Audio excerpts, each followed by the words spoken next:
Right now, DJS decides whether a child is kept in custody, placed on an ankle monitor, or released.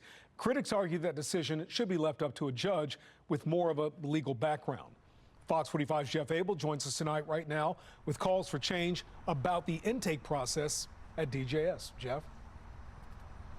You know, some experts are convinced that if the state changes what happens in the very first few minutes a juvenile is arrested, then it could have a tremendous impact on juvenile crime.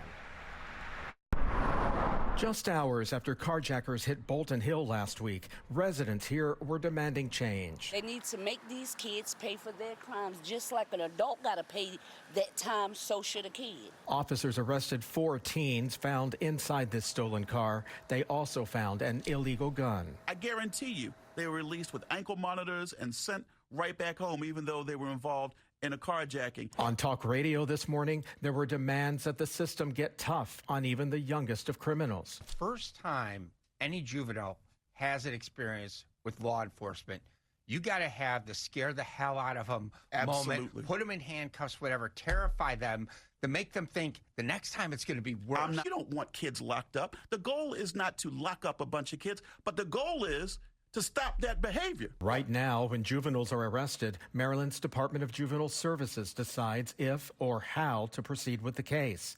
Several states' attorneys say that decision should not be left to DJS alone. So what we're saying, if they change their policy that says if it's a violent crime, if it's a felony, or it's a handgun, every single case should go before the juvenile magistrate or the court. Allow a third party to make that decision. But the new secretary at DJS has yet to endorse the proposal. I'm going to listen to ideas that all our stakeholders have, and I'll evaluate it and see if it's something that we can operationalize or if it's something that, you know, is outside the scope of our current framework. Giraldi and the new kid in town is just following the policies of what the governor wants to do. Political analyst John Deedy believes any measure aimed at getting tough on young criminals may never happen until minds are changed at the top. You're not going to really have any change.